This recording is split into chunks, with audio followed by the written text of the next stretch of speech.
Paper exchange कर लीजिए। हाँ। तो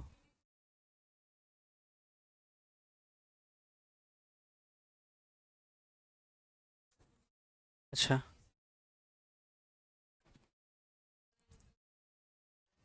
हम्म। क्वेश्चन ज़्यादा बड़ा है। अच्छा, एक बात बताइए, जो हम लिखवा दिए हैं वही है या फिर जो क्लास में बताएं वो भी है क्लास का पार्ट? तो सारी चीज़ें का हम ये नहीं ना कह सकते कि सभी चीज़ें हम लिखवा ही देंगे। बहुत सारी बातें तो क्लास में भी आती हैं, तो उसको भी ध्यान रखना है, ठीक है? तो शुरू किया जाए। पहला क्वेश्चन क्या है? अर्थव्यवस्था के मुख्य घटक कौन कौन से हैं? ठीक है, यानी एजेंट ऑफ इकोनॉमी की बात करा है इसने।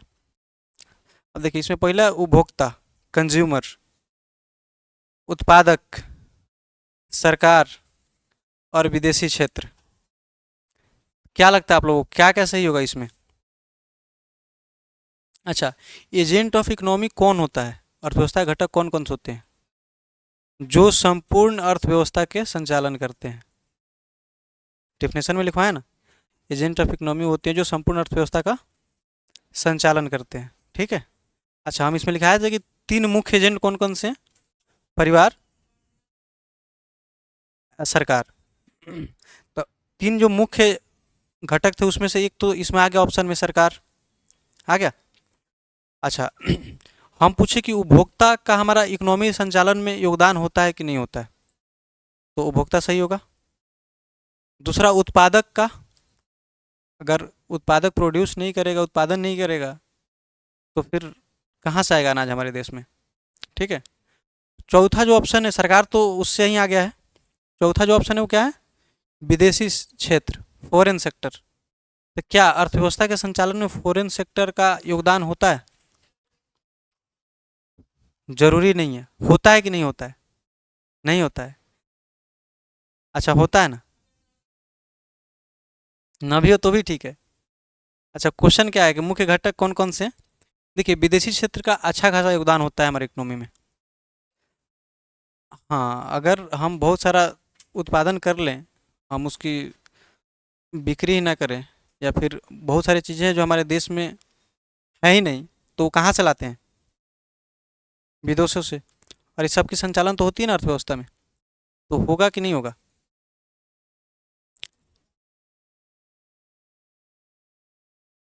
अच्छा, मुख्य रूप से पूछा है तो नहीं होगा। अच्छा लॉजिक है। चलिए, चारों ऑप्शन सही है, सबका गलत है। चलिए, ऑप्शन डी, ठीक है।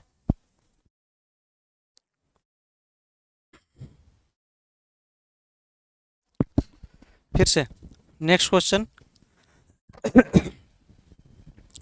निम्नलिखित में से उपभोक्ता का मुख्य कार्य क्या है? अच्छा, उपभोक्ता का बात कर रहा है। उपभोक्ता से आप लोग क्या समझते हैं? जो अंतिम रूप से किसी वस्तु का उपयोग करता है, ठीक है। अब देखिए, इसका मुख्य काम पूछा है, तो इसमें लिखा है कि वस्तुओं और सेवाओं का उत्पादन। क्या उपभोक्ता का काम है उत्पादन करना? जो उपभोक्ता है उत्पादन करता है, जरूरी है कि उत्पादन करेगा? नहीं। उत्पादक उपभोक्ता हो सकता है। अच्छा, उपभोक्ता उत्पादक हो, ये जरूरी नहीं है।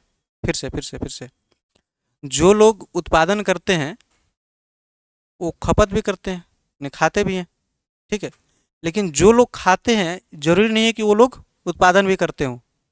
जो लोग सब्जी पे एग्जांपल लेते हैं, मान लीजिए जो लोग सब्जी खाते हैं, जरूरी है कि सारे लोग, जितने लोग सब्जी खाते हैं सभी लोग सब्जी का उत्पादन करते हैं? लेकिन ये बताइए, जितने लोग सब्जी का उत्पादन करते हैं वो सारे लोग खाते हैं कि नहीं खाते? तो पहला ऑप्शन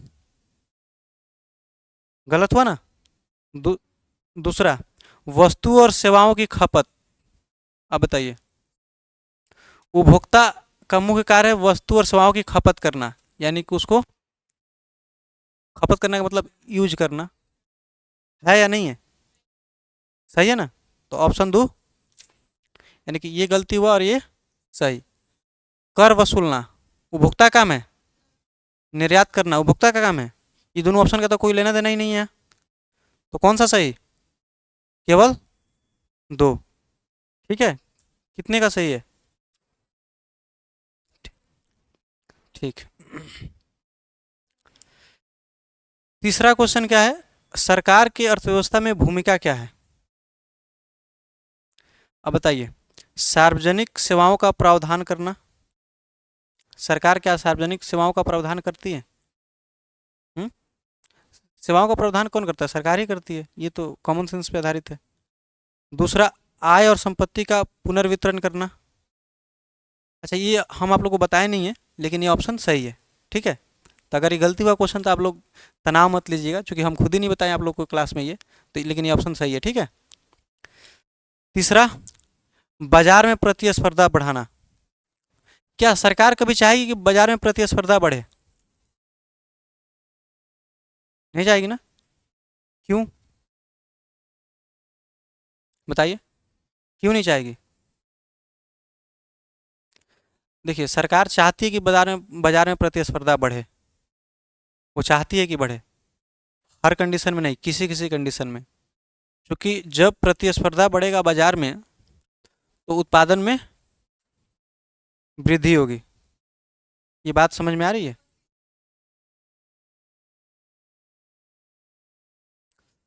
प्रतिस्पर्धा, बाजार में प्रतिस्पर्धा बढ़ने का मतलब है कि वहाँ सभी लोग अपनी वस्तुओं की डिमांड करें कि नहीं, हम इतना में बेचेंगे, हम इतने में बेचेंगे, क्योंकि सभी के पास वस्तुओं की पर्याप्त मात्रा है। ठीक है। ये बात समझ में आ रही है आप लोगों को? तो सरकार चाहेगी प्रतिस्पर्धा बढ़े? फिर से नहीं, किसी किसी केस में चाहेगी। फिर, विदेशी व्यापार को बढ़ावा देना। सरकार चाहेगी कि विदेशी व्यापार को बढ़ावा दें। क्यों? हम निर्यात करेंगे तभी तो मेरे पास ज़्यादा डॉलर आएगा। तो व्यापार को बढ़ावा देना चाहेगी ना? तो ये भी सही, ये भी सही, ये गलती। तो एक, दो और चार, ऑप्शन बी। ठीक है।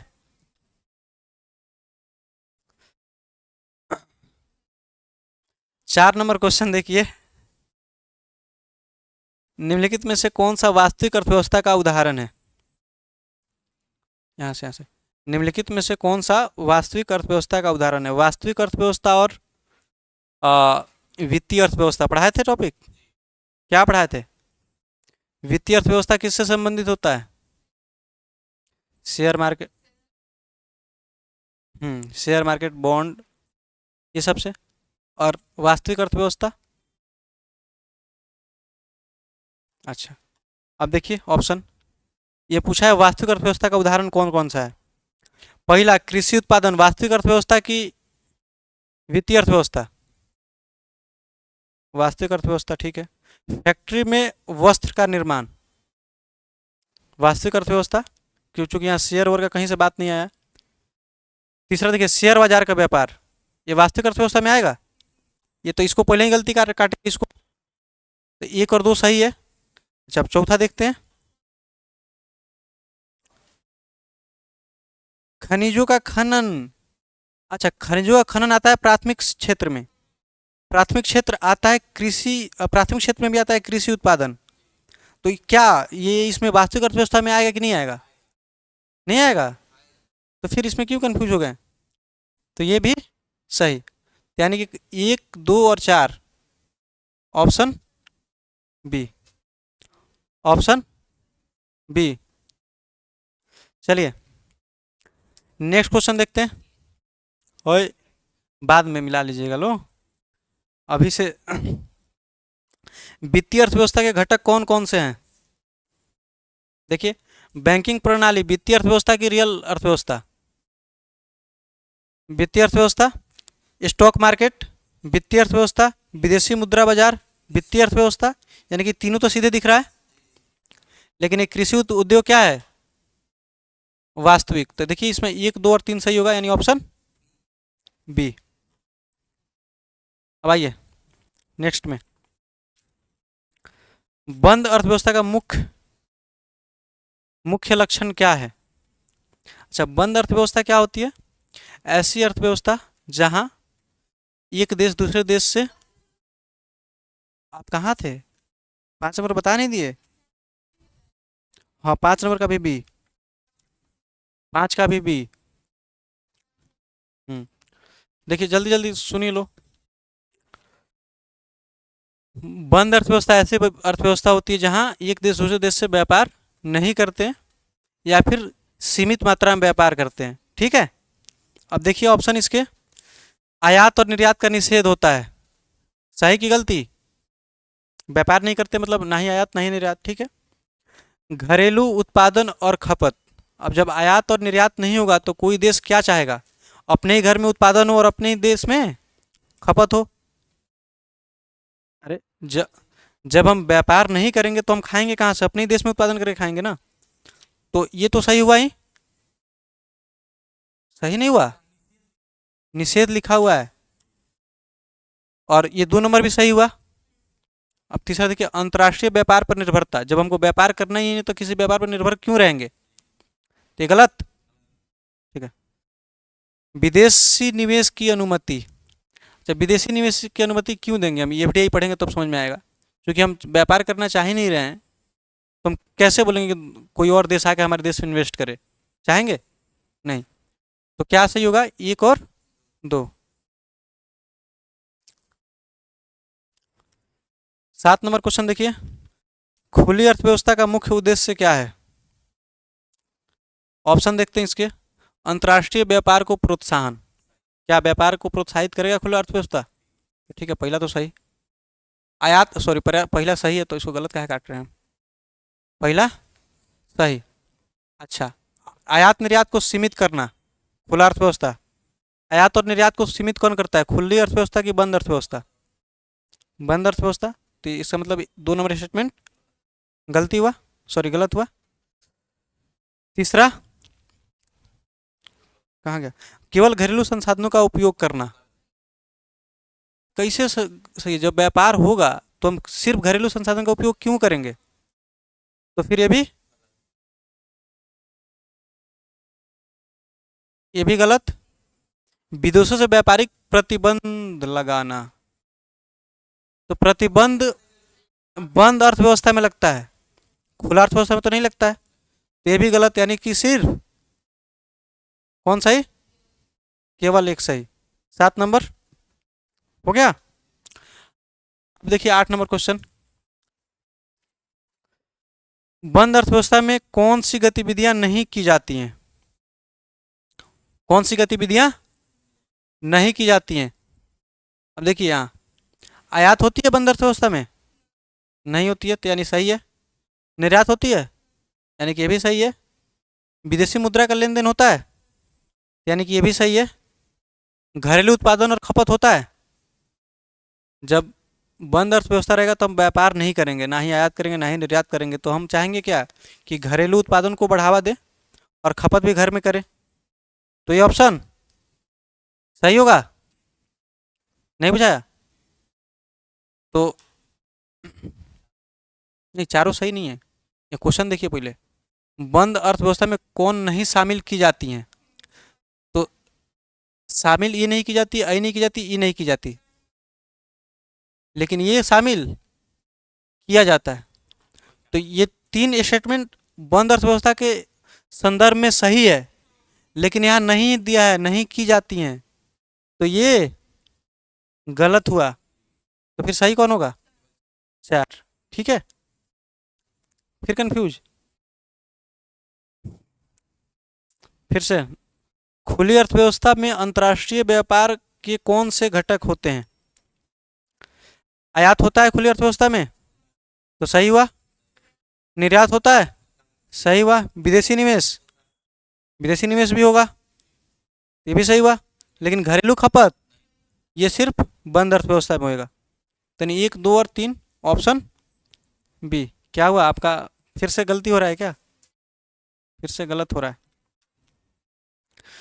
खुली अर्थव्यवस्था का एक लाभ क्या है? विदेशी मुद्रा का अर्जन।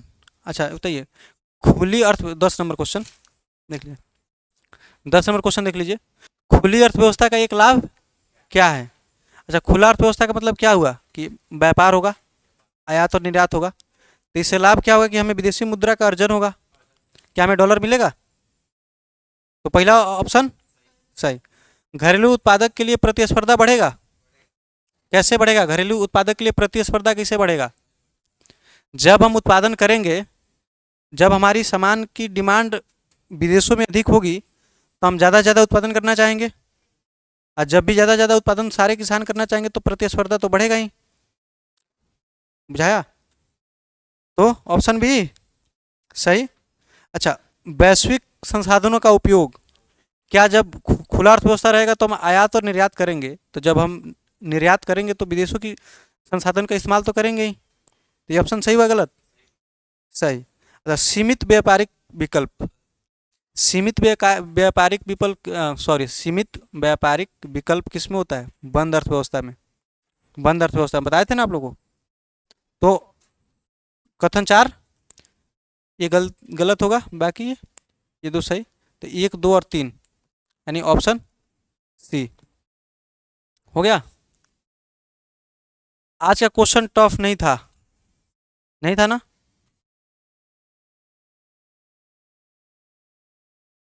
चलिए आप अपना बताइए। 10 में 10 किसी का है? नहीं,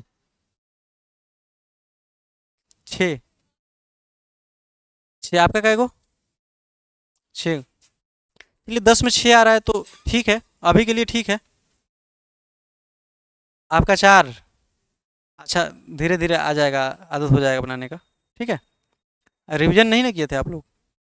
तो रिवीजन करते रहिए तो बनेगा क्वेश्चन। कोई भी क्वेश्चन बिना रिवीजन के कैसे बनेगा? तो कोई बात नहीं।